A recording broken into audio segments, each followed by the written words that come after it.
자, 문제풀이 1주차 두 번째 시간 법률행위의 목적 파트를 보고 있습니다. 자, 10번 보겠습니다. 다음 중 유효한 법률행위를 모두 고른 것은. 자, 이런 식의 문제도 목적이 갖추될 요건들을 갖췄느냐 못 갖췄느냐 그런 거 물어보는 거예요. 그러니까 이 법률행위의 유효냐 무효냐를 판단하기 위해서는 법률행위의 효력 요건, 유효요건이 뭐가 있는가가 전체적으로 꿰고 있어야 되죠. 목적이 갖출 요건이라든가 의사표시 요건이라든가 등등. 네. 그 중에서도 특히 목적 요건 4가지. 확정성, 가능성, 적법성, 사회적 타당성 같은 것들. 자, 기억. 허가 없이 음식점을 경영하는 사람과 체결한 음식물 매매 계약이라고 돼 있는데 이런 게 참 난감하죠. 이게 뭘 물어보는 건가? 자, 음식점을 경영하려면 허가를 받아라. 이런 규정이 있겠죠. 그죠? 그 허가 받아라가 무슨 규정이냔 말이지. 강행 규정이냐 임의 규정이냐 이 문제죠. 일단 강행 규정이겠죠. 그죠? 만약에 허가 없이 무허가로 음식점을 경영하게 되면 구청 같은 데서 단속이 나와가지고 과태료도 부과하고 막 그럴 거 아니에요. 그러니까 강행 규정일 거예요. 그죠? 근데 그 강행 규정 중에서 이 효력 규정이냐 단속 규정이냐의 문제가 생기죠. 만약에 이게 효력 규정이라면요. 이 음식물 매매 계약 자체가 무효가 돼버릴 거예요. 자, 음식물 매매 계약이 무효라면 어떻게 돼요? 부당이득 반환의 의무가 생기죠. 그러니까 식당 주인은 음식값을 돌려줘야 되고요. 먹은 사람은 먹은 음식을 원상복구해서 돌려줘야 되죠. 근데 이미 먹어가지고 소화가 된 음식을 원상복구해서 돌려준다는 것은 불가능하잖아요. 그러니까 계약 자체는 유효한 거고 무허가로 음식점을 경영한 사람에 대해서만 뭔가 과태료 처분 등을 하면 되겠다. 처벌하고 이 계약 자체는 유효다로 처리를 해야 될 필요가 있단 말이죠. 결과적으로 단속 규정을 위반한 걸로 볼 수밖에 없습니다. 그죠? 따라서 유효로 처리해야 될 겁니다. 기억, 단속 규정 위반이다. 우리가 단속 규정 위반으로 외우고 있는 게 3가지잖아요. 중간생략 등기 금지, 분양권 전매 제한, 중개사의 직접 거래 금지. 이게 단속 규정이잖아요. 그죠? 그런 거 외에 이런 것도 단속 규정 위반이구나 정도 하나 추가해서 확인해 주시면 되겠습니다. 그 다음에 니은은요. 다 필요 없어요. 요게 보이면 돼요. 적극가담. 반사의 질성이로 무효죠. 자, 이중매매. 간단하게 나중에 뒤에 문제가 나오겠지만 각과리 제1매매했다. 각과병이 제2매매했다. 이때 제2매매 계약이 반사회 질서 행위로 무효가 되려면 매도인의 배임 행위와 제2매수인의 뭐가 필요하다? 적극가담 행위가 필요하다. 판례 문구예요. 적극가담이란 말이. 그러니까 제2매수인 병이 매도인 갑의 제1매수인 을에 대한 배임 행위에 적극가담했다면 그때 제2매매 계약은 반사회 질서 행위로 무효가 된다. 이렇게 되겠죠. 니은 무효겠죠. 디귿, 토지거래 허가구역 내 토지에 대해서 매매계약을 했는데 정지 조건이 붙어 있다.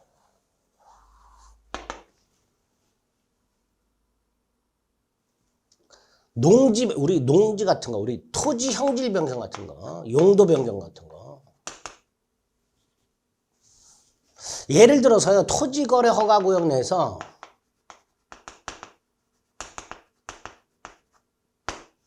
토지거래 허가구역 내에서 토지 거래를 하면서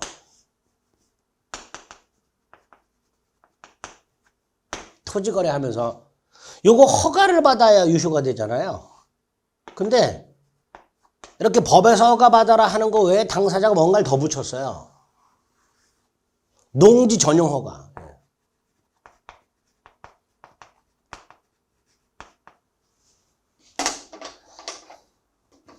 토지 거래 허가를 받기 전에 농지 전용 허가를 먼저 받기로 했다. 이 토지가 농지예요. 농지인데 토지거래 허가구역 내에 있어요. 그래서 각과 을이 토지거래 허가구역 내에 있는 농지를 매매하면서 토지거래 허가를 받기 전에 농지 전용 허가를 먼저 받기로 한 거예요. 그리고 이 농지 전용 허가를 받아야 이 거래는 유효다라고 당사자가 합의를 본 거야. 그럼 이 농지 전용 허가가 뭐가 되는 거예요? 정지 조건이 되는 거죠. 농지 전용 허가를 받아야 유효가 되는 걸로 합의했으니까 농지 전용 허가를 받는다는 것이 뭐가 되는 거예요? 정지 조건이 되는 거죠. 근데 이게 불성취로 확정이 돼 버렸어요. 농지 전용 허가를 받아야 유효로 하기로 했는데 농지 전용 허가가 불성취로 확정됐으니 설령 그 후에 토지거래 허가를 받았다 하더라도 이 거래는 무효가 되잖아요. 그죠? 당사자가 정조건을 붙여놨으니까. 그래서 토지거래 허가 구역 내에서 토지에 대한 거래 계약할 때 토지거래 허가 전에 농지 전용 허가를 먼저 받기로 했고 농지 전용 허가를 받아야 유효가 되는데 이 농지 전용 허가가 불성취로 확정됐으니 결과적으로 그 매매는 무효로 확정이 된다. 이렇게 되겠죠. 무효로 확정이 된다. 리얼 부첩관계를 끝내면서 이 부첩관계가 반사의 질생이잖아요. 그 반사의 질생을 끝내기로 한 거야. 끝내기로. 단 생활비나 교육비를 주기로 했어. 이건 반사의 질서가 아니죠. 이거하고 헷갈리시면 안 돼요. 부첩관계의 종료. 단절이라고 말했었죠. 이거를 해제 조건으로 하는 증여. 이건 다르죠. 이거는 증여를 하면서 끝내면은 반환하기로 하는 거죠. 아파트를 사주면서 부첩관계가 종료되면 아파트를 반환하기로 하는 계약이 이거잖아요. 부첩관계의 종료를 해제 조건으로 하는 점. 이거는 반사의 질서에는 무효예요. 이건 반사의 질서에는 무효입니다. 근데 리을은 다른 거죠. 끝내면서 주는 거예요. 그죠? 반면에 부첩관계 유지를 조건으로 이건 반사의 질서가 되는 거예요. 유지를 조건으로. 끝내면서 주는 거. 이건 반사의 질서가 아니라는 거. 유효하다는 거. 미음은 뭐예요? 가장. 매매를 가장해서 증여를 했죠. 이게 무슨 뜻이에요? 미음? 예. 각과 을이 증여를 하면서 세금을 줄일 목적으로 증여를 은닉하고 마치 매매한 것처럼 가장한 거잖아요. 그죠? 가장행위, 은닉행위죠. 그러니까 미음은 이게 가장행위, 은닉행위라는 게 파기돼야 되는 거예요. 세금 감액을 목적으로 매매를 가장해서 체결한 증여계약이라고 돼 있으니까 증여계약을 했는데 그 증여를 숨기고 마치 매매한 것처럼 꾸몄네라고 여러분들이 파기돼야 되는 거예요. 미음 같은 지문들은. 자, 여기서 매매는 가장행위로 무효지만 은닉행위는 요건 갖추면 유효라고 그랬잖아요. 결국 미음은 유효 이렇게 되겠죠.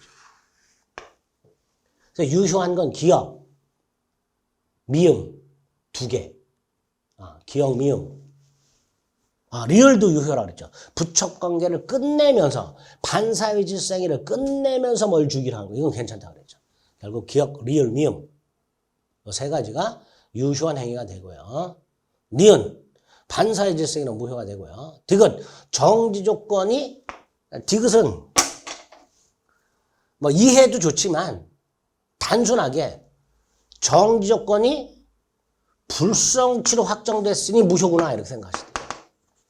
왜? 정조건이 붙어있는 행위는 정조건이 성취가 되어야 유효잖아요. 정조건이 성취가 되어야 효력이 생기잖아. 근데 정조건이 불성취로 확정됐으니까 무효로 확정됐다. 이렇게 단순화시켜서 파악할 수도 있습니다.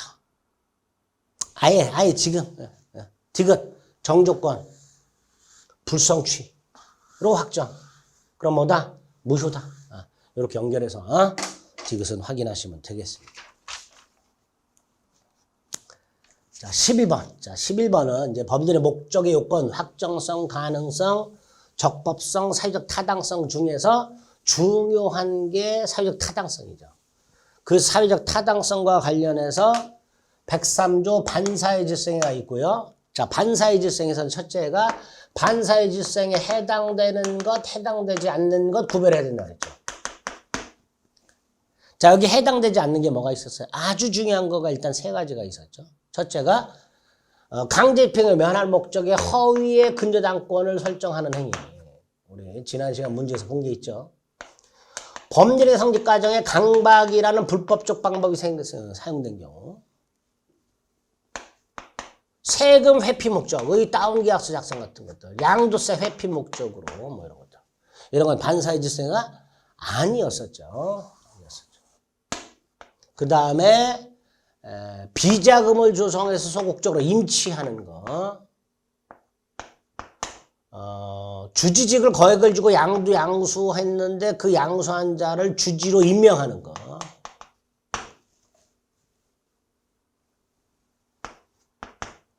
부첩관계를 단절하면서 생활비, 양육비 따위 주기로 하는 거. 무허가 건물인데 민사사건 성공보수. 민사소송에서 사건을 수임하면서 성공보수를 지급받기로 한 약정 같은 것들. 이런 것들은 기본적으로 반사의 질서가 아니었었죠. 이거 기억하셔야 돼요. 기본이 되는 것들이죠. 여기 첫 번째죠. 11번 같은 문제가 주로 이런 것들이죠.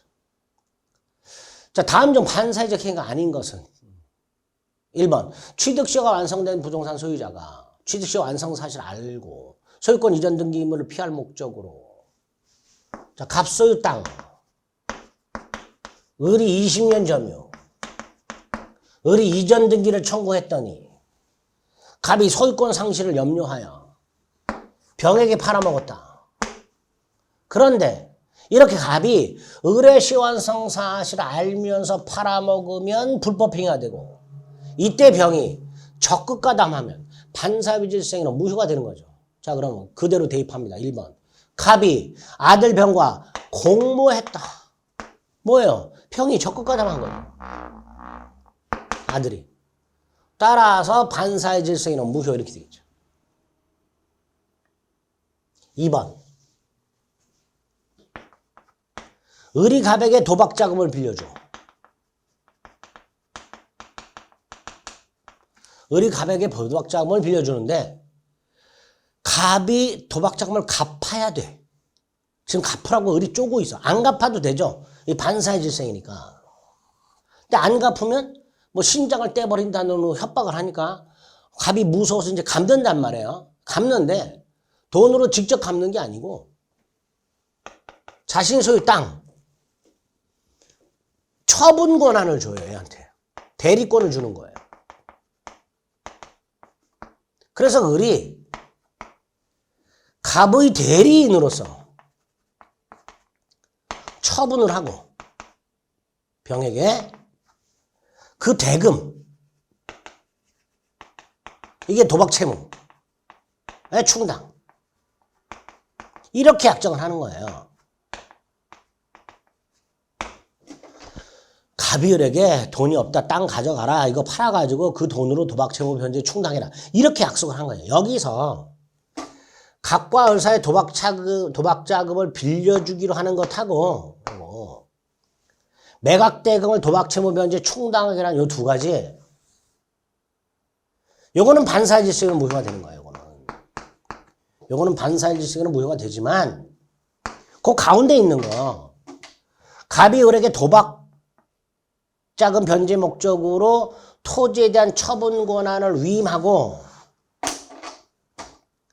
도박 채무자가 도박 채권자에게 부동산에 대한 처분 권한을 위임하고 도박 채권자가 도박 채무자의 대리인으로서 처분하는 행위, 이건 반사의 질서가 아니란 말이죠. 왜? 그래야 병은 소유권을 취득하니까. 아무것도 모르고 땅 산 사람은 소유권 취득해야 되잖아요. 그죠? 그러니까 요거는 무효가 아니다. 그대로 봅니다. 도박 채무 변제를 위해서 처분 권한을 위임받은 도박 채권자가 그 부동산을 제3자에게 처분하는 행위, 이건 유효란 말이죠. 거기 2번이죠. 꼭 나눠서 기억하셔야 됩니다.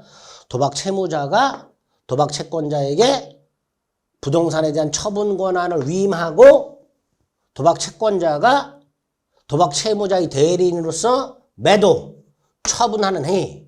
그 두 가지는 반사의 질서가 아니어서 유효하다. 꼭 좀 따로 기억을 좀 해주실 필요가 있습니다. 3번 소송에서 증언을 조건으로 이렇게 나오면 이게 사실 증언이에요. 그냥 증언이라고 하면 사실 증언입니다. 말씀드린 바 있죠. 사실 증언이라면 통상적으로 받아들이는 한도를 초과했냐 초과하지 않았냐로 구별하자 그랬죠. 따라서 초과했다면 그러면 반사질서는 무효가 되겠죠. 4번 종중재산이 적법하게 명의신탁이 됐어요. 갑종중 A토지 명의신탁 종원을 의 이름으로 등기가 됐어요. 근데 적법하게라고 돼 있잖아요. 무슨 뜻이에요? 부동산 실거주자 명의등기에 관한 법률이 적용이 안 된다 이런 뜻이죠. 부동산 실거주자 명의등기에 관한 법률이 적용되면 명의상 약정 무효가 되고 등기가 무효가 되잖아. 근데 여기서 적법하다는 건 부동산 실거주자 명의등기에 관한 법률이 적용이 안 된다라는 뜻이에요. 어떤 경우가 있었죠?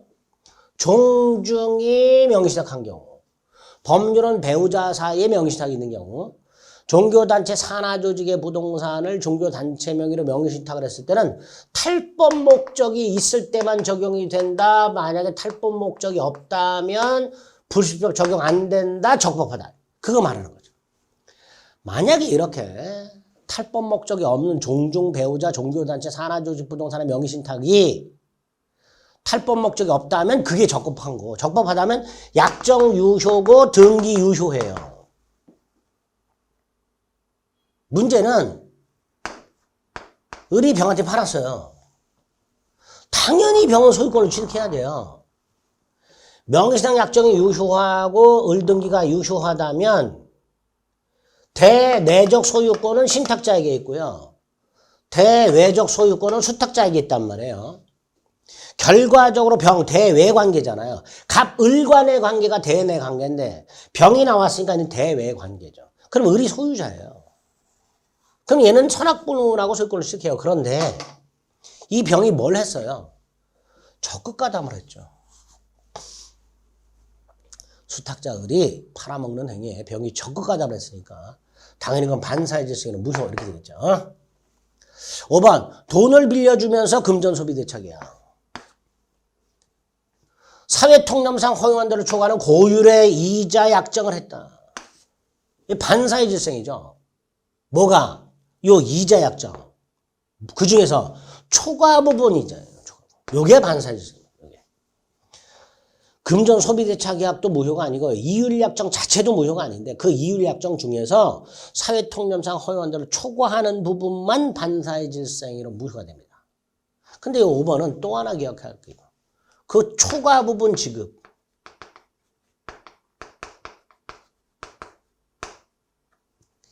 요게 반사의 질서행위니까 반사의 질서행위니까 초과 부분 지급은 불법 원인급여가 될 거 아니에요. 그러니까 채무자가 초과 부분을 지급했다, 불법 원인급여다, 반환 청구 못한다라고 해야 되잖아요. 그런데 여기에 대해서 우리 대법원은 불법 원인급여가 적용이 안 된다. 따라서 반환 청구할 수 있다. 라고 판결하고 있다는 거. 그거까지 조심하셔야 됩니다. 5번은. 금전소비대차계약의 이율이 사회통념상 허용한 대를 초과했다. 첫째, 초과 부분 무효. 초과 부분. 두 번째, 초과 지급한 이자. 불법 원인급여가 적용이 안 되고 우리 대법원에 할 때 따라서 채무자는 초과 지급한 이자 반환을 청구할 수 있다. 이렇게 된다는 거. 그래서 반사의 질서가 아닌 거 2번이 되겠죠. 12번도 마찬가지입니다. 사회질서에 반하는 법률에 관한 설명으로 옳지 않은 것을 골라라. 자, 1번은 우리 지난 시간에 한번 본 적이 있죠. 부첩관계를 유지하거나 부첩관계를 유지할 목적으로 유지 목적 증여. 반사의 질서이죠. 종료를 해제 조건으로 한 증여도 반사의 질서이죠. 반면에 단절하면서 뭘 주는 거, 생활비나 양육비 주는 건 무효가 아니었죠. 그렇게 딱 구별하자. 2번, 어떤 일이 있어도 이혼하지 않겠다. 무효죠. 개인의 자유를 지나치게 제약하는 반사회질성에는 무효가 됩니다. 3번, 어떤 행위가 사회질서에 반하는지 여부는 언제를 기준으로 판단합니까? 행위 당시를 기준으로 판단합니다. 이게 대원칙이에요. 뭐든지. 어떤 행위가 유효냐 무효냐를 판단하는 기준 시기가 언제냐. 원칙 행위 당시. 그래서 가능성도 행위 당시 가능해야 된다 그러잖아요.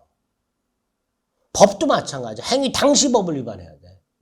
그럼 반사회질서도 행위 당시 반사회질서적이 돼. 행위 당시. 그래서 행위 당시를 기준으로 판단합니다. 효력 발생 시점을 기준으로 판단하는 게 아니고요. 대원칙이 행위 당시를 기준으로 판단한다는 거. 4번 또 나왔죠. 강제평을 면할 목적에 허위의 무슨 행위. 뭐죠? 108조 허위 표시로 무효죠. 반사회질서가 아니고요. 따라서 이건 사회질서에 반하는 것으로 볼 수는 없습니다. 허위 표시에 해당이 될 뿐. 5번 또 나왔네요. 소송에서 증언이니까 사실 증언이죠. 통상적으로 용인되는 수준을 넘었죠. 그럼 반사회질서 행위로 무효가 되겠죠. 틀린 거 3번이 되겠죠.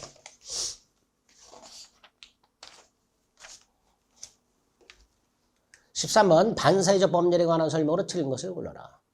부첩계약 반사회질성이죠. 그거를 부인이 먼저 승인했어요. 갑이 맨날 도박을 하니까 부인이 차라리 바람을 펴라 그랬어요. 그랬더니 바람 피고 난 다음에 야 네가 피라 그랬잖냐. 사전 승인. 무효죠. 부첩계약도 반사회질성이고요. 반사회질성에 대한 사전 승인도 반사회질성입니다. 대법원에 할 때 부첩계약이 반사회질성이고요. 반사회질성에 대한 사전 승인 자체도 반사회질성으로 무효가 됩니다. 이번 법률행위가 사회질서에 반하여 무효가 됐다. 이게 무슨 무효죠? 절대적 무효죠. 절대적 무효라는 말이 나오면 두 가지. 선의의 제3자에게 대항할 수 있다. 선의의 제3자에게 대항할 수 있다. 또 추인 안 된다. 전환도 원칙적으로 안 된다. 무효행위 추인 139조 안 되고 전환 138조도 원칙적으로 안 된다. 그러니까 2번 틀렸죠. 추인하더라도 효력이 없다. 라고 해야죠. 추인이 안 되니까. 추인하더라도 효력이 없다. 3번 이미 팔린 부동산에 관해서 매도인의 채권자가 그 매도인이 팔아먹는 배임 행위에 적극 가담했다. 적극 가담해서 샀든 저당권을 설정받았든 증여를 받았든 포인트가 요거죠. 적극 가담. 반사회질성이는 무효입니다. 4번 전통사찰의 주직을 거액을 주고 양수. 요거는 반사회질성. 요게 반사회질성이에요. 전통사찰 주지직을 거액을 주고 사는 것 그 자체는 반사회질성이에요. 그런데 반사회질서 행위를 통해서 주지직을 거액 주고 산 사람, 이 사람을 주지로 임명. 요거는 반사회질서가 아니지. 5번 법률의 내용 자체는 반사회질서적인 것이 아니지만 갑과 을이 갑소유 농가주택을 임대차 했다. 농가주택 임대차 계약 자체는 반사회질서가 아니다. 얼마든지 농가주택 임대차 할 수 있지 않냐. 그런데 을이 이 농가주택을 도박장으로 사용할 의도가 있더라. 이게 뭐다? 동기다, 동기. 즉, 동기가 불법하다. 근데 이 동기가 갑에게 표시가 됐거나 갑에게 알려졌다. 그러면 반사회질서가 된다 그랬죠. 그 내용입니다. 5번. 법률의 내용 자체는 반사회적이 아니지만 임대차 계약 자체는 반사회질서가 아니지만 갑에게 표시된 갑에게 알려진 을의 동기가 반사회질서적이다. 이럴 때 그 법률 행위는 반사회 질서 행위로 무효가 되겠죠. 틀린 거 2번. 14번. 다음 중 사회 질서에 반하는 행위가 아닌 것은? 자, 1번 또 나왔어요. 도박 채무 변제를 위해서 도박 채무자가 도박 채권자에게 처분 권한을 수여했다. 아까 뭐라 그랬어요? 도박 채무자가 도박 채권자에게 처분 권한을 위임하고 도박 채권자가 처분하는 행위 요 자체는 반사회 질서가 아니어서 유효다. 2번 지난 시간에 봤죠? 보험금 부정 취득 목적의 다수의 보험계약 반사회 질서이죠. 자, 3번 변호사가 아닌 자가 소송사건을 대리하면서 승소하면 대가를 지급받기로 했다. 플러스 대신 납부한 소송비용을 돌려받기로 했다. 이 두 가지. 두 개가 하나로 움직이면서 반사회 질서에는 무효가 됩니다. 변호사 아닌 자가 소송사건을 대리하는 것까진 괜찮아요. 근데 대리하면서 승소하면 대가를 지급받기로 하고 대납한 소송비용, 송달료 같은 것들을 나중에 돌려받기로 하는 약정. 이 소송비용, 대신 납부한 소송비용을 돌려받기로 하는 약정은 승소 대가 약정과 일체를 이루어서 반사회 질서 행위로 무효가 된다. 이렇게 됩니다. 4번 도급인이라고 되어 있죠. 건축주 생각하시면 돼요. 도급인이 뭐라고요? 건축주. 수급인, 건축회사. 근데 도급인이 수급인한테요. 불가능할 정도의 공기 단축을 요구하면서 만약에 단축하지 못하면 지연 손해를 배상해라. 이렇게 약정을 했어요. 당연히 무효가 되겠죠. 공사 완공이 불가능할 정도의 기간 단축을 요구하고 만약에 단축을 시키지 못하면 지연배상금, 지체배상금에는 지연배상금, 지연손해배상금. 반사회 질서에는 무효가 되겠죠. 5번은 뭐가 보여요? 적극과 답이 보이죠. 반사회 질서에는 무효가 될 겁니다. 아닌 거 1번.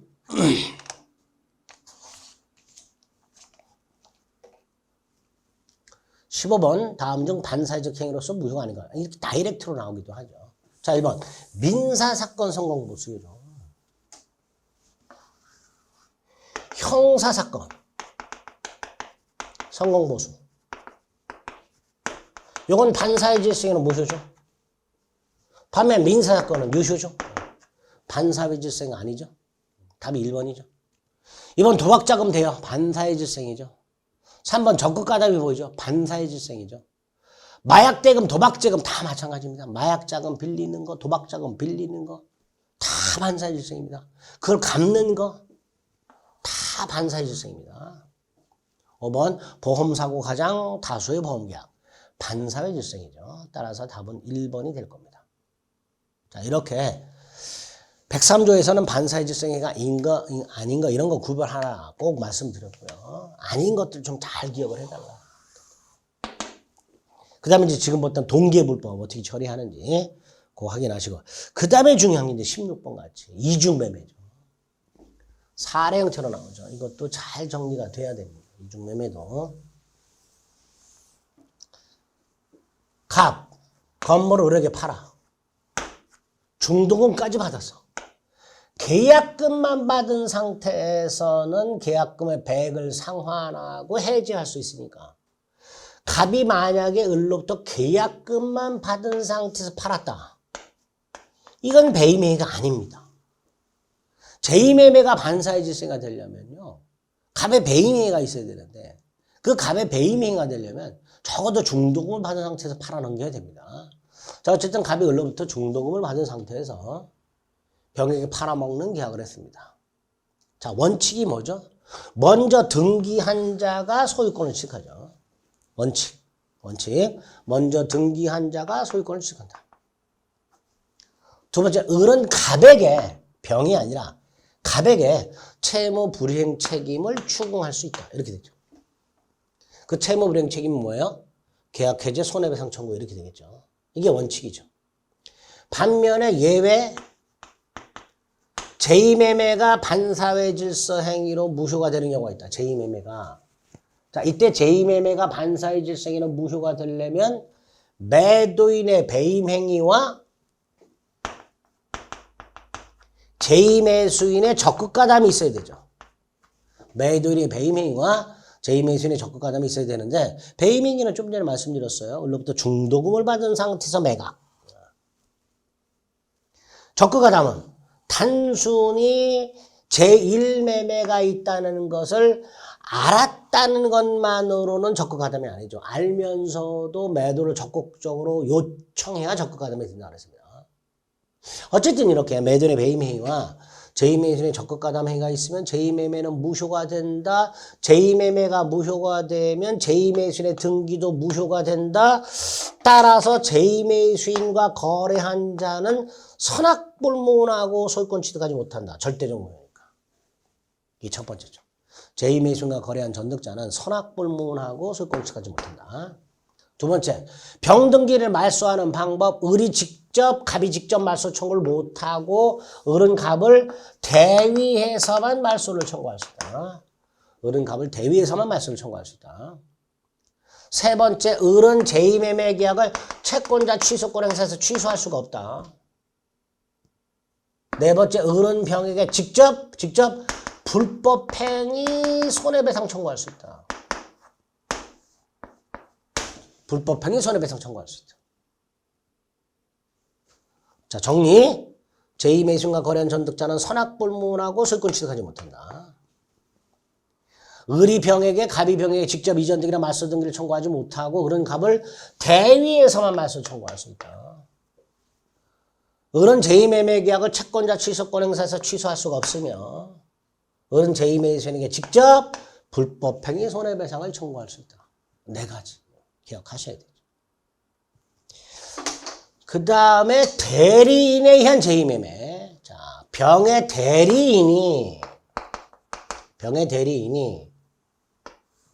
매도인과 계약을 했을 때 대리인이 적극가담을 했다면 이 대리인의 적극가담은 본인의 적극가담과 동일시하니까 서영 본인이 알았는지 여부는 묻지 않고 그 제2매수인이 적극가담한 제2매매는 반사의 질서 행위로 무효가 되기 때문에 본인은 권리를 취득하지 못한다. 뭐 이렇게 되겠죠.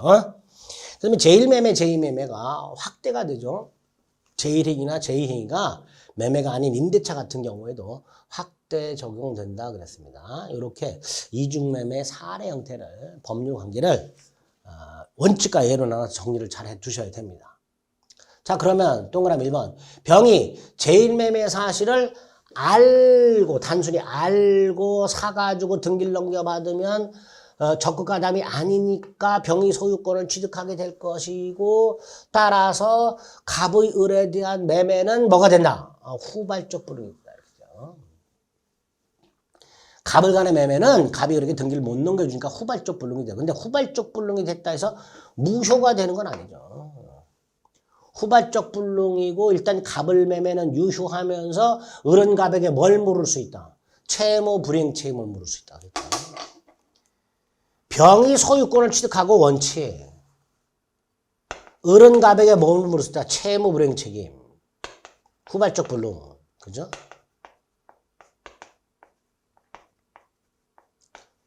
그래서 1번은 잘 나가다가 후발적 불능으로까지 잘 나가다가 무효다가 해서 틀렸죠. 2번 제2매수인 병이 알고 샀다. 역시 적극가담이 아니지요. 적극가담이 아니니까 병은 소유권을 취득하고요. 을은 갑을 대위하든 직접 하든 말소 등기를 청구할 수가 없죠. 단순히 병이 알고 산 것만으로는 적극가담이 아니란 말이에요. 반사의 질서가 아니죠. 그러니까 병은 소유권을 취득하는 거고요. 따라서 을은 직접은 물론이고 대위에서도 병등기 말소를 청구할 수가 없습니다. 3번도 마찬가지죠. 병이 알면서 샀다. 적극가담이 아니니까 당연히 제2매매는 반사의 질서가 아니어서 무효가 아니고 따라서 병은 소유권을 취득한다 이렇게 되겠죠. 4번 을은 갑병 사이의 계약을 채권자 취소권을 행사하여 취소할 수 있다 없다? 없다 그랬죠. 안 된다 그랬죠. 채권자 취소권을 행사하여 취소할 수 있다. 이건 어디서 나와요? 허위 표시 가장매매에서 나오죠. 가장매매는 즉 허위 표시는 채권자 취소권의 대상이 되죠. 그러나 반사의 질생에는 채권자 취소권의 대상이 되지 않습니다. 5번 제2매수인 병이 적극 가담했어요. 그럼 반사의 질생이에요. 자, 제2매매가 반사의 질생이라면요. 병 등기는 무효가 된다고 그랬고요. 따라서 병과 거래한 사람은요. 선악불문하고 소유권을 취득하지 못한다고 그랬어요. 따라서 정이 이러한 사정을 전혀 모르고 있다 하더라도요. 즉 정이 선이라 하더라도요. 정은 소유권을 취득할 수가 없게 됩니다. 틀린 지문이죠. 그래서 옳은 것은 3번이 될 겁니다. 이런 식으로. 어쨌든 이 16번에서는 포인트가 뭐예요? 병이 단순히 알고 샀다. 알고 샀다. 알면서 샀다. 적극가담이란 말이 없잖아요. 단순히 병이 제1매매 사실을 알고 거래한 거, 알고 매수한 것만으로는 적극가담이 아니라는 거 꼭 기억을 해 두시기 바랍니다. 그래서 옳은 것은 3번이 되겠죠. 17번. 자, 갑은 자기 소유 부동산을 을에게 3억 원에 매도하고 계약금 등 대금을 전부 수령한 후에 이러한 사실을 알고 있던 병의 적극 권유에 의해서 X부동산을 병에게 매도하고 등기를 넘겨줬습니다. 자, 그럼 이제 문제 자체에서 아까 16번은 그냥 매수했다, 이중매매했다라고만 돼 있었지만 17번에서는 아예 병이 적극 가담했다. 그랬으니까 이제 예외로 가는 거죠. 이거. 반사의 질성에는 무효. 자, 1번. 갑병사의 매매 계약은 병의 적극 가담이 있으니 반사적 행위에 해당되죠. 자, 2번. 갑은 배금 중 계약금의 100을 상환해서 해지할 수 있는 거 안 되죠. 계약금 폭이나 100 상환 해제는요, 이행 착수 전까지예요. 이행 착수의 대표적인 뭐예요? 중도금 지급이잖아요. 요 전까지만 포기 또는 100 상환해서 해제할 수 있죠. 우리 민법 565조. 당사자 일방이 이행 착수할 때까지만 포기 또는 100 상환하고 해제할 수 있는데 계약금 등 대금을 전부 줬잖아요. 이미 이행 착수한 거잖아요. 따라서 해제 못한다. 이렇게 되겠죠. 3번 갑의 을에 대한 이전 등기물은 불능이 아니다. 아니죠. 병이 소유권을 취득하면 불능이야. 병이 소유권을 취득하면 불능이에요. 아까 16번 병이 소유권을 취득하면 갑의 을에 대한 등기물은 후발적 불능이에요. 근데 지금 이 경우에는 갑병매매가 무효니까 병등기가 무효니까 결과적으로 병등기를 말소하고 등기를 넘겨줄 수 있단 말이지. 그러니까 불능이 아니지. 4번 을은 갑을 대위하여 채권자 대위권을 행사한다는 것은 갑을 대위하여라는 뜻이죠. 갑을 대신해서 병등기 말소를 청구할 수 있다 이렇게 되겠고요. 5번 을은 병에게 직접 할 수 있는 게 하나 있다. 뭐? 불법행위 손해배상 청구. 을은 병에게 직접 할 수 있는 게 하나 있다. 불법행위 손해배상 청구할 수 있다. 이렇게 되겠죠. 틀린 거 2번. 계약금 문제까지 결합해서 나왔습니다. 그죠? 자, 그래서 이중매매와 관련된 17번 문제까지 살펴봤습니다. 그러니까 103조 안에서는 다시 한번요. 반사의 질서행위 인거 아닌 거 구별하는 거, 동기부법 개념 기억하는 거, 이중매매 사례 형태 대비하는 거, 그 다음에 절대적 무효라는 거, 그래서 선의 제3자에게 대항할 수 있다, 추인 안 되고 전환 안 된다. 뭐 이런 것들 위주로 지문이 출제가 된다. 라고 생각하시면 되겠습니다. 자, 22페이지 18번부터는 시간을 조금 달리해서 살펴보겠습니다. 수고하셨습니다.